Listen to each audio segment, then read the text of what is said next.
On est au niveau du bassin de Bourguiba. C'est un point bas. Ça constitue ce que l'on appelle un point noir pour le réseau d'évacuation des eaux pluviales.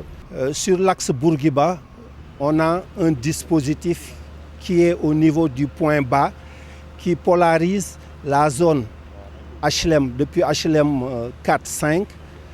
De l'autre côté, sur tout l'axe Bourguiba depuis le stade Demba Diop. Ensuite, sur l'axe Castor, une partie de Castor, toutes ces eaux-là ruissellent convergent vers le point bas de Bourguiba.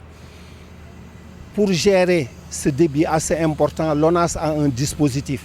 On a un bassin de 2000 m3 équipé de 2 pompes de 1900 m3 de débit qui refoulent vers le bassin de la zone de captage.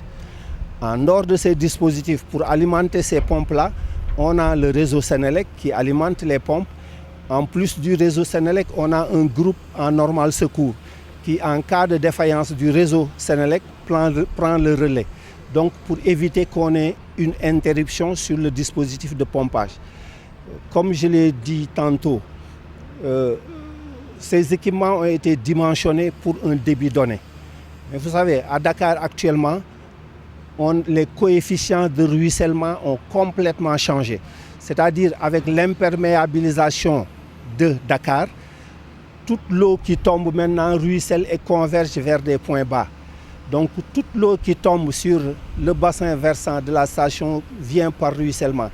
Il arrive en cas de forte pluie de forte intensité que le débit de ruissellement soit supérieur au débit d'évacuation des pompes. Et ce que ça a comme conséquence, c'est qu'il y a un temps de rétention sur la chaussée qui jouxte la station le bassin de Bourguiba. Et ce temps de rétention-là ne dépasse pas en général 1 heure de temps. Au bout d'1 heure de temps, après la pluie, en général, ces eaux-là sont évacuées. Et comme j'ai dit, c'est un problème que nous avons à Bourguiba et que nous avons également sur d'autres points. Dakar a été fortement imperméabilisé et les coefficients de ruissellement ont été complètement modifiés. C'est-à-dire les débits de ruissellement ont augmenté, ce qui fait que tous les points d'accumulation, toutes les eaux des environs ruissellent vers les points d'accumulation. S'il y a une pluie de forte intensité, il y a un temps avant que cette eau-là ne soit évacuée. Les gens s'inquiètent souvent, ils disent « ONAS ne fait rien » ou bien le dispositif de ONAS n'a pas fonctionné. Alors que comme vous l'avez vu avec nous, le bassin de 2000 m3 est en train d'être curé. D'ici 2-3 jours, le curage sera complètement terminé. Les équipements électromécaniques qui existent, c'est-à-dire pompes, groupes électrogènes, armoires électriques, tout a été déjà entretenu et testé. Tout le dispositif est fonctionnel. Actuellement, s'il pleut, le dispositif va fonctionner correctement. Bon, depuis hier, on s'est mobilisé pour l'entretien, le curage du bassin. Et depuis lors, avec l'entreprise Delta, qui a mobilisé ses engins lourds, comme vient le dire, notre supérieur de l'ONAS, un engin Poquelin à longue flèche et 5 camions de bennes pour l'évacuation des déblais. Bon, à cet effet aussi, les déblais stockés aux alentours, sur le périphérique du bassin, seront mis dans des sacs et un camion grue va passer pour les évacuer, pour les dépoter au niveau de la zone de dépotage. Les travaux ont été programmés pour une durée de 4 jours maximum. Maintenant, nous, à cet effet, on met tous les moyens nécessaires avec l'entreprise Delta pour pouvoir s'en sortir avant ces délais. Si vous voyez, vous pouvez le constater vous-même. Donc ces engins, ces moyens lourds qu'on a effectués, les camions sont à notre disposition pour évacuer ces déchets. On est au niveau du rond-point de la caisse de sécurité sociale. Vous savez, ce point-là également constitue un point noir dans notre dispositif. Parce que c'est un axe qui est très fréquenté par les véhicules. Il y a beaucoup de véhicules qui passent par ce point-là. Et en cas de forte pluie, souvent on a des temps d'évacuation qui sont un peu lents. je voulais un peu expliquer le dispositif que nous avons au niveau du rond-point de la Caisse de sécurité sociale. Parce que les gens passent souvent, mais ils ne comprennent pas ce qu'on a sur ce site-là. On est au milieu du rond-point. On a 3 dispositifs au niveau du rond-point de la Caisse de sécurité sociale pour évacuer les eaux de ruissellement.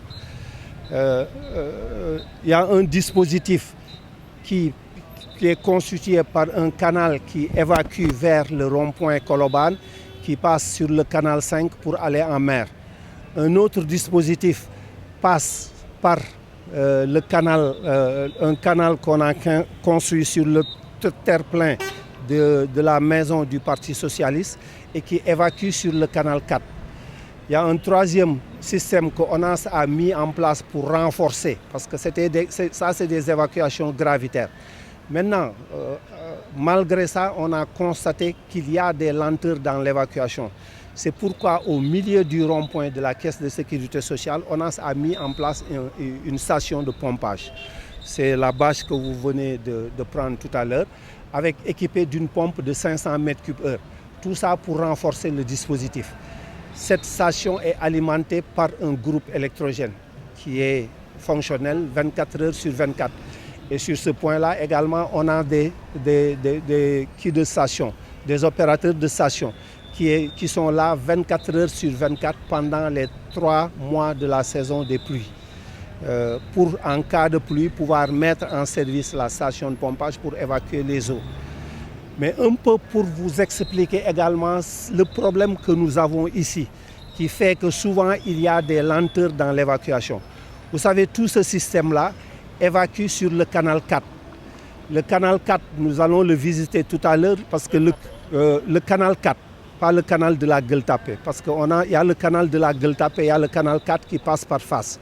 Et il y a le canal Gueule-Tapée qui passe vers Abass Ndao. Mais c'est sur le canal 4 que ça évacue.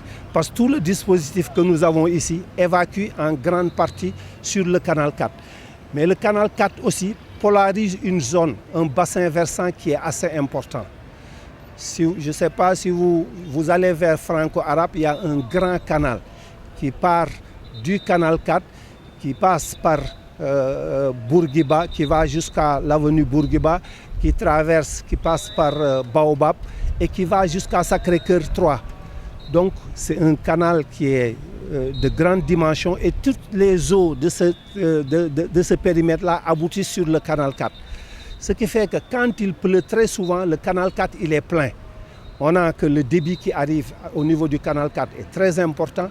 Ensuite, il peut arriver que quand il pleut, la marée soit haute, on soit en marée haute. Le canal 4, il évacue en mer. S'il y a marée haute, il y a un effet tampon. Avec le ressac marin, il y a un effet tampon. On a des lenteurs sur l'évacuation du canal 4. Compte tenu du fait que ce dispositif-là évacue sur le canal 4, il faut que le niveau du canal baisse pour que le rond-point de la Caisse de sécurité sociale puisse être libéré.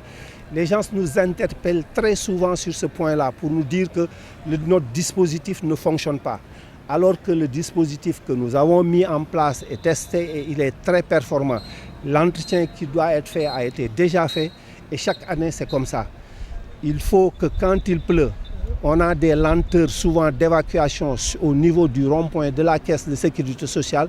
C'est parce que très souvent le canal 4 est en charge. Il faut que le niveau du canal baisse pour que la Caisse de sécurité sociale puisse évacuer.